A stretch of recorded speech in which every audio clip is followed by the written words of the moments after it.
함께 읽으신 이 말씀을 가지고 새 힘을 얻어 비상의 은혜를 누립시다 라는 제목으로 함께 하나님 말씀 나누도록 하겠습니다. 우리 제목을 같이 한번 읽겠습니다.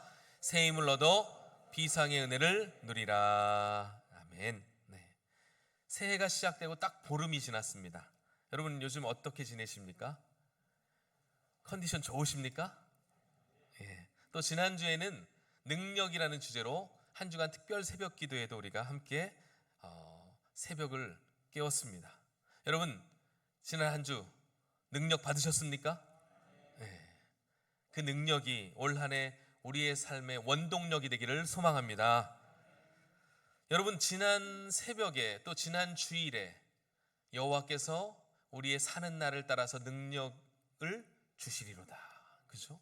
네, 그 말씀을 마음 가운데 새기고 이 말씀의 능력을 붙잡고 살아가실 수 있는 올 한 해가 되시기를 축복합니다.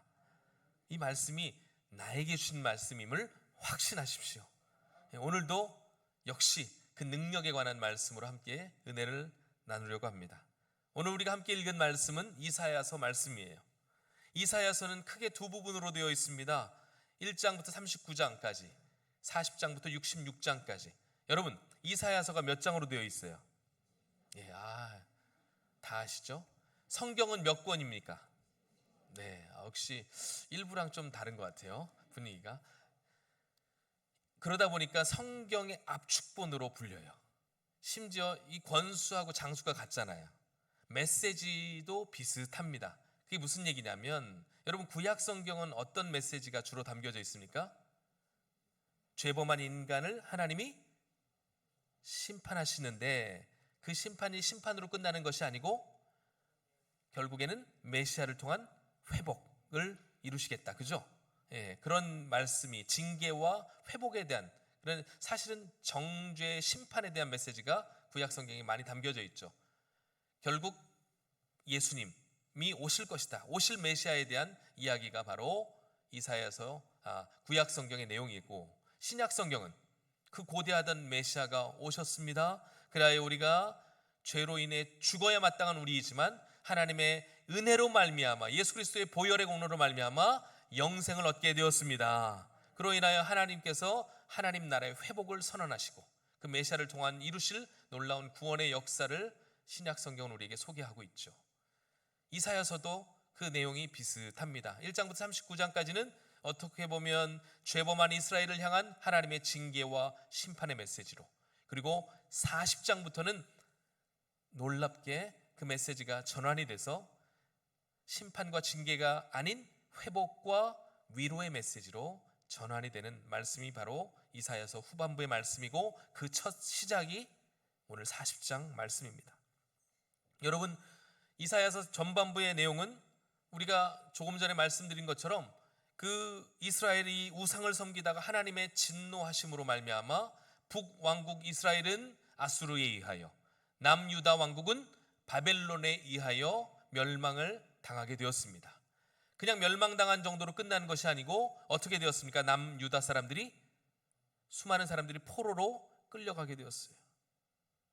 하나님의 징계 때문에 우리가 이렇게 포로 생활을 하고 있지만 그러나 그들은 기대했습니다. 곧 하나님이 회복시키실 거야. 이 어려움에서부터 하나님이 우리를 건져내실 거야. 이러한 소망 가운데 압제와 고통을 이겨갔어요. 그런데 5년, 10년, 20년, 30년, 한 세대가 지나고 두 세대가 지나고 그렇게 시간이 지나고 지나는데도 불구하고 자신들의 삶에 변화가 없음을 그들은 알게 됩니다. 그러자 점점 소망과 기대는 사라져가고 하나님의 백성이라는 긍지 또한 상실해가는 그들이었습니다. 그래도 뜻 있는 사람들은 믿음을 가지고 하나님께서 회복시킬 하나님의 나라, 우리를 다시금 고국으로 보내셔서 그 영광스러운 하나님의 나라를 재현하실 것에 대한 기대를 가지고 살아가고 있었지만 그럼에도 불구하고 여전히 앞이 캄캄한 상황이 전개되고 있었다는 거예요. 그렇게 절망 가운데 하루하루를 보내면서 그들은 하나님께 대해서 해야지 말아야 할 이야기들을 쏟아내기 시작합니다. 하나님께 대한 원망과 불평을 쏟아내더라는 거예요. 그 원망과 불평을 들으신 하나님께서 오늘 이렇게 27절에서 이렇게 말씀하고 계십니다. 야곱아 어찌하여 내가 말하며 이스라엘아 내가 이르기를 내 길은 여호와께 숨겨졌으며 내 송사는 내 하나님에게서 벗어난다 하느냐. 너희가 왜 이렇게 원망하고 불평하느냐. 너희가 내가 안내하는 그 길을 더 이상 안내하지 않을 것이라고 이야기하느냐. 너희가 간구하고 원하고 바라는 그 기도를 내가 듣지 않을 것이라고 생각하느냐. 하나님이 물으시는 거죠.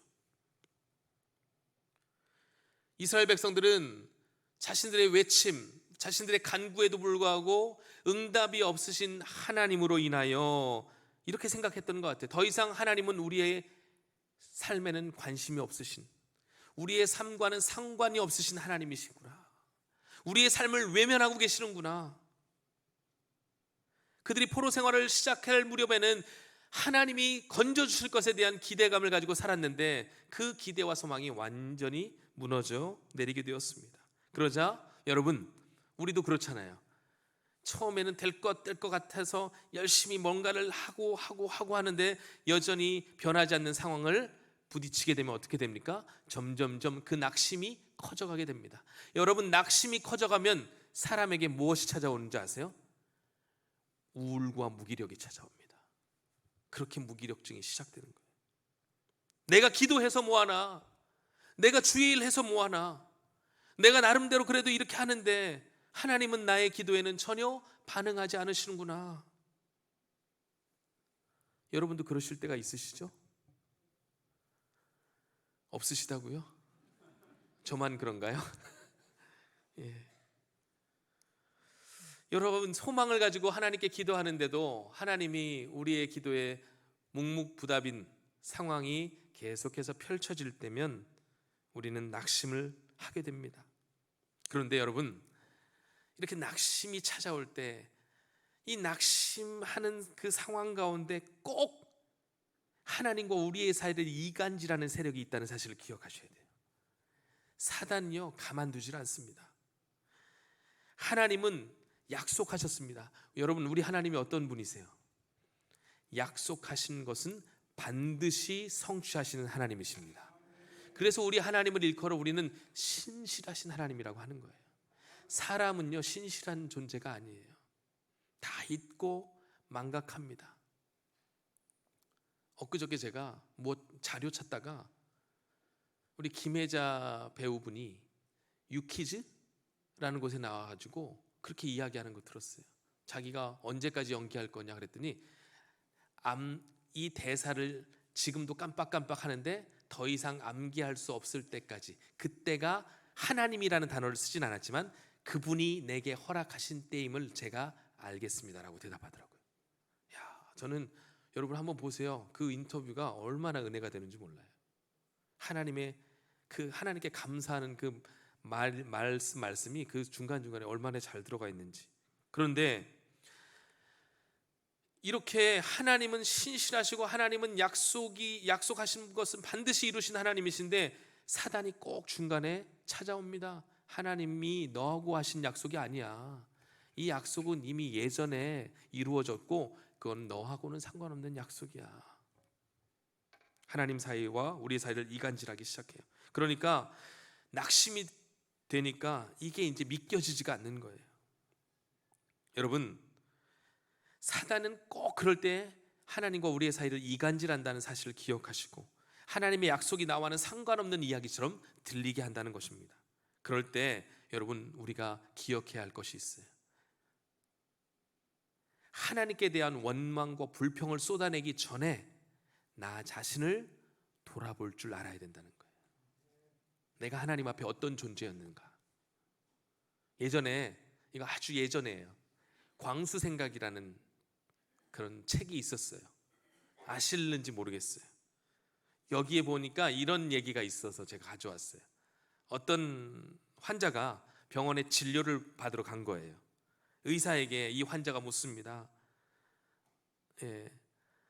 선생님, 저 왜 이런지 모르겠어요. 그러자 의사가 묻겠죠. 어떤 증세로 오셨습니까? 그러자 환자가 이제 자기의 증상을 막 설명하는 거예요. 선생님, 제가 요즘에 증상이 매우 심각합니다. 손가락으로 머리를 찔러도 아프고, 가슴을 찔러도 아프고, 배를 찔러도 아프고, 온몸이 이 손가락으로 댈 때마다 너무너무 아파가지고 견딜 수가 없습니다. 저 이러다가 곧 죽겠죠?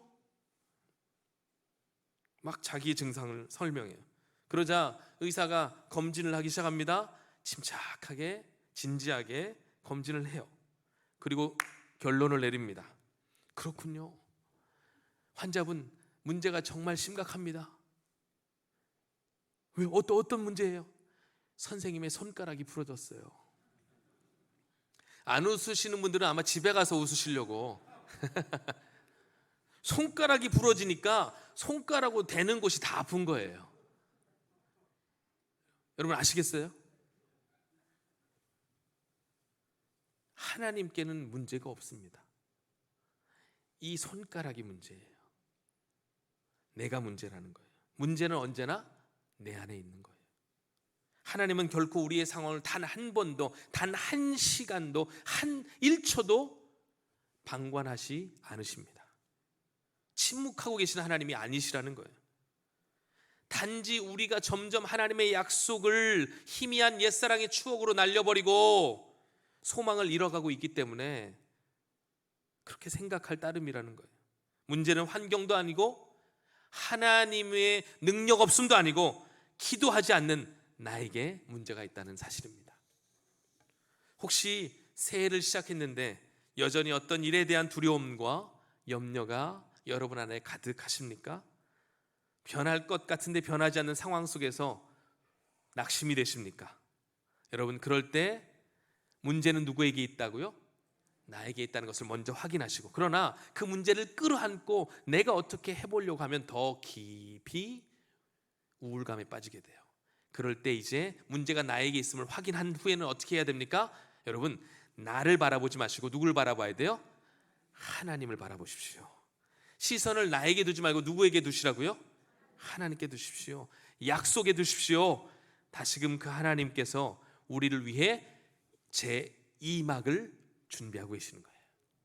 여러분, 전반전만 있는 게 아니에요. 후반전이 있다는 것입니다.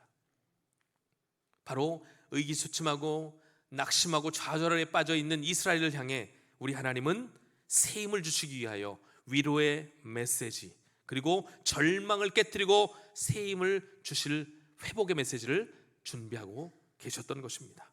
그렇게 이사야 40장부터는 이스라엘의 70년간의 포로 기간이 끝나고 나면 바벨론 포로에서 돌아와 다시금 하나님께서 허락하신 그 자유와 예배의 감격을 누리게 될 것이다, 이렇게 말씀하시는 것이 오늘 우리에게 주시는 이사야 40장부터의 이사야서 말씀이에요.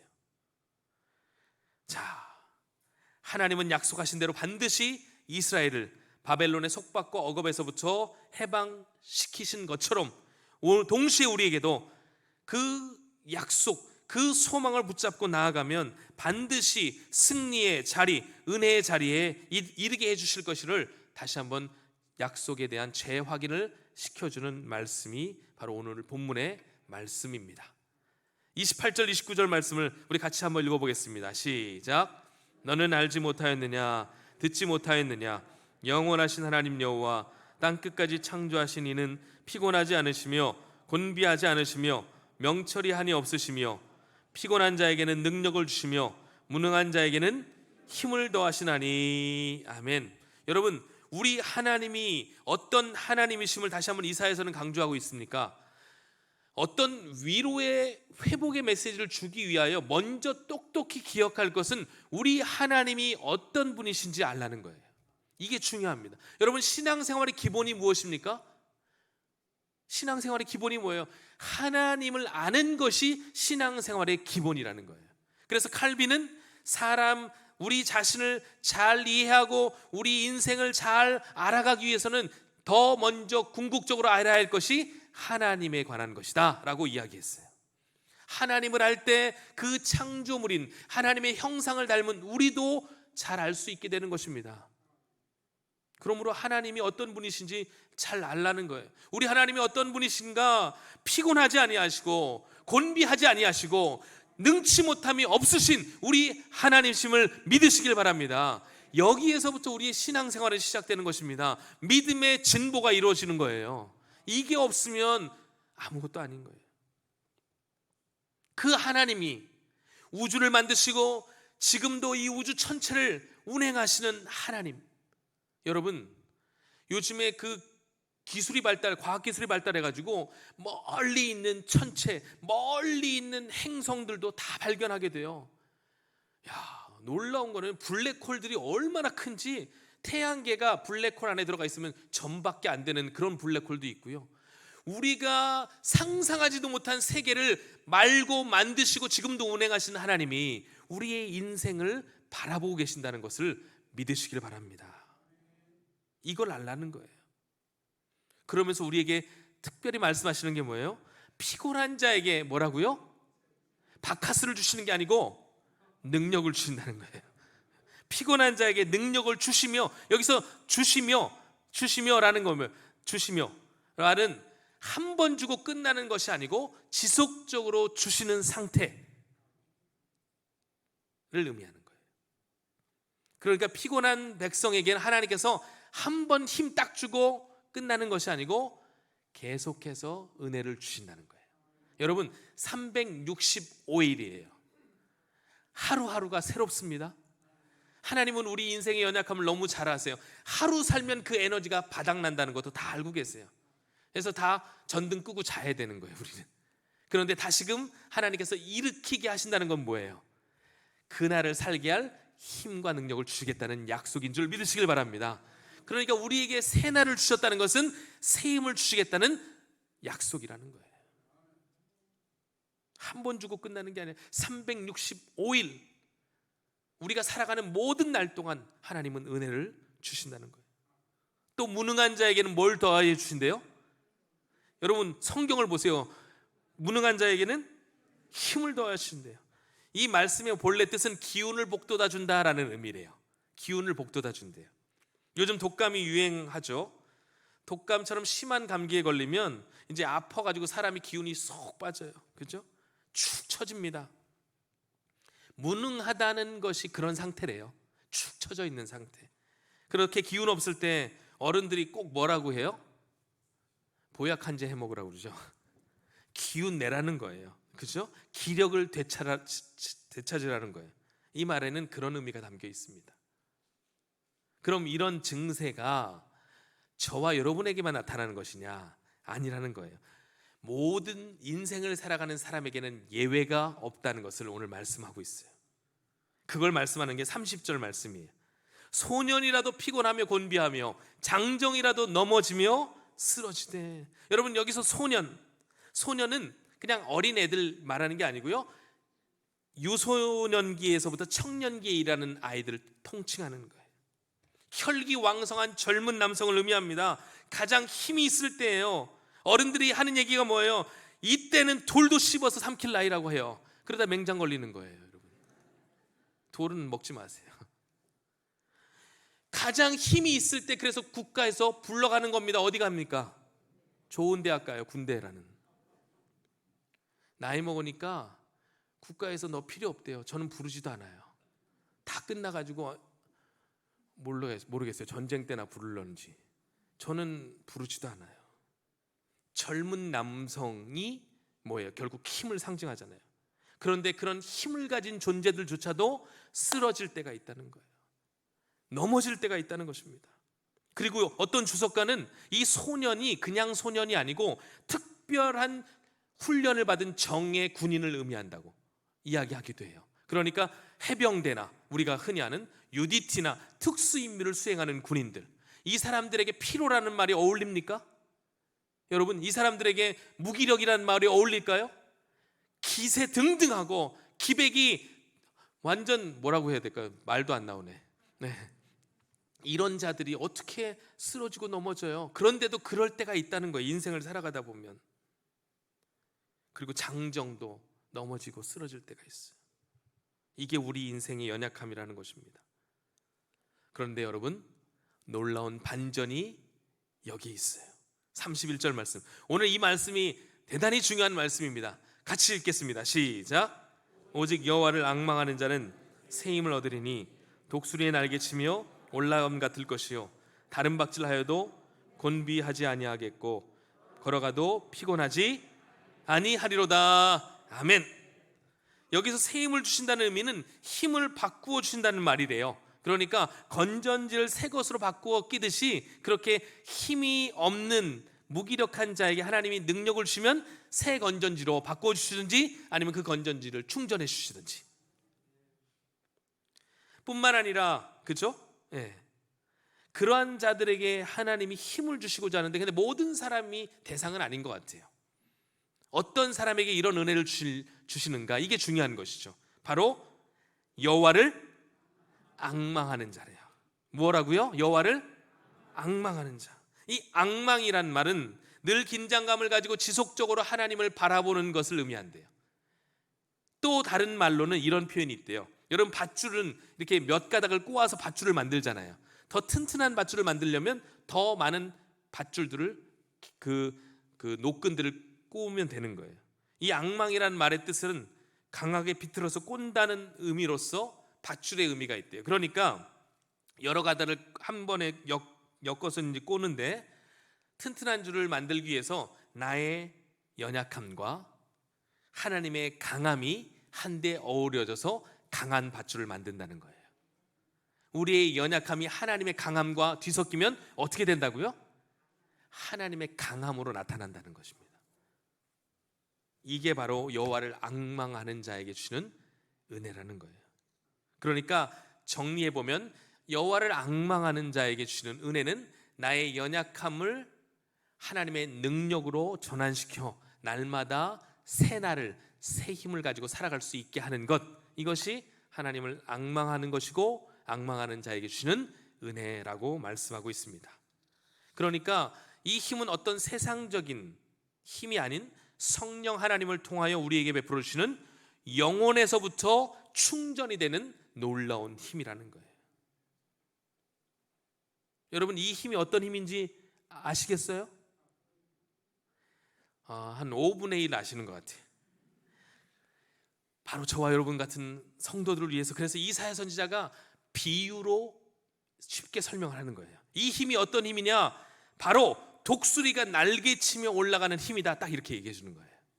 이제 아시겠어요? 독수리가 날개치며 올라가는 힘. 그런데 성경은 독수리에 주목하는 것이 아니고 사실은 날개에 주목을 해요. 독수리가 날개치며라는 이 부분을 영어 성경은 어떻게 표현했냐면 위로 솟아오른다, 이렇게 표현해요. 위로 솟아오른다. 여러분, 독수리 잘 아시죠? 날개를 쫙 펴면 막 몇 메타가 펼쳐져요. 독수리가 얼마나 힘이 센지 양 한 마리는 딱 낚아채서 자기 둥지로 가지고 올라갈, 산 꼭대기까지 실어갈 수 있는 힘이 있어요. 그리고 이 독수리라는 새는요, 시력이 사람보다 10배 이상이 좋아요. 특히 그 눈이 이중 렌즈로 되어 있어가지고 창조 피조물 중에 유일하게 태양을 직시할 수 있는 눈을 가지고 있는 게 독수리래요. 아시겠습니까? 여러분, 태양빛 여러분 바로 보실 수 없죠. 그런데 창조물 중에 유일하게 독수리만이 태양광선을 응시하며 날아갈 수 있다는 거예요. 그리고 한 번 날아가면 1시간에 120km 정도를 날아갈 수 있대요. 이게 가능한 이유는 바로 독수리의 이제 날개 때문인데, 여러분, 보통 새들은 나를 때 보셨죠? 비둘기 같은 거 어떻게 합니까? 막 앵간 힘을 쓰죠, 그죠? 막 파닥파닥 하면서 날아가려고 애를 씁니다. 그리고 날아가면 이제 딱 이제 비상을 하면서 바람을 활용해요. 수평 바람이에요. 비행기도 그 수평으로 부는 바람을 이용해서 비행을 합니다. 우리가 느끼고 아는 바람은 수평 바람이에요. 그러나 여러분 주목하세요. 삶의 기적은 수직으로 부는 바람과 같다는 거예요. 지구상 창조물 중에 유일하게 이 수직으로 부는 바람을 탈 줄 아는 존재가 독수리라는 거예요. 이게 어떻게, 뭐 수직 바람이 뭐냐? 여러분, 태양이 떠오르고 땅의 온도가 높아지면 수평으로 부는 바람이 불어서 찬 기운이 몰려옵니다. 이때 지열을, 이제 뜨거운 뭐라고 해야 할까? 그 지열은 위로 올라가게 되는데 이게 상승 기류라는 거예요. 과학 시간에 제대로 안 배워가지고 잘은 모르겠지만 어쨌든 그렇다는 거예요. 그래서 여러분, 히타를 여기서 틀면 어디가 더 더워요? 위에가 더워요. 그래서 위에는 별로 좋지 않아. 내려오셔야 해요. 더워요. 위에는 히타 틀면 밑에보다 위가 더 더워진 거예요. 왜냐하면 더운 공기가 위로 올라가니까. 이게 상승기류인데, 상승기류는 그래서 낮에만 존재해요. 독수리는 놀랍게도 이 상승기류가 어디에 있는지 알고 그곳에 가서 날개를 펴고 있다는 거예요. 여러분, 독수리가 날개 친다는 것은 독수리가 막 날개를 쳐가지고 비상하는 게 아니고, 사실 자기 힘으로 날아오는 것이 아니고, 상승기류가 있는 산봉우리 혹은 계곡에 앉아가지고 수직으로 부는 바람을 기다리면서 그 바람이 불어올 때 날개를 활짝 펴서 그 바람을 타고 올라가는 거예요. 그러니까 감히 어떠한 새들이 닿을 수 없는 그곳까지 올라갈 수 있는 것이 바로 독수리의 비상입니다.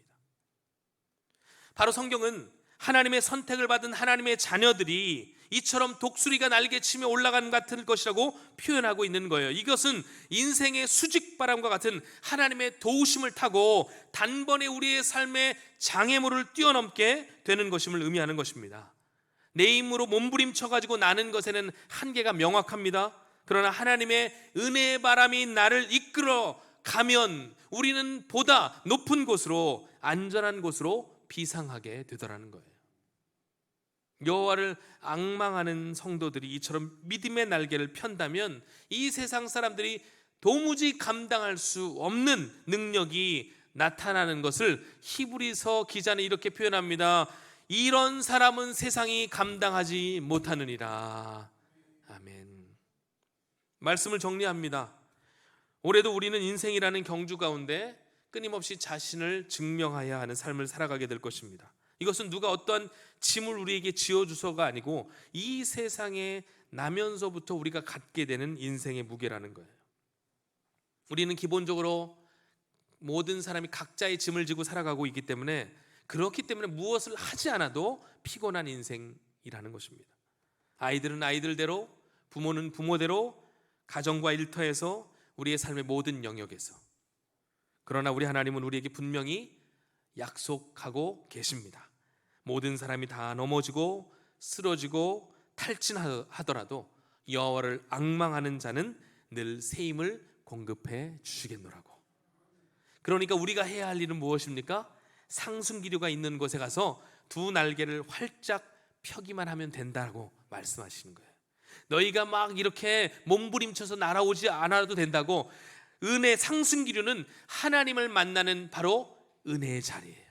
그 은혜의 자리에 가서 믿음의 날개를 펴라고, 기도의 날개를 펴라고, 말씀의 날개를 펴라고, 그 날개만 펴면 하나님의 은혜가 우리를 정말 예상하지 못한 것으로 올려 하나님의 놀라운 영광의 빛을 목도하게 할 것이라고 우리 주님은 우리에게 말씀하시는 것입니다.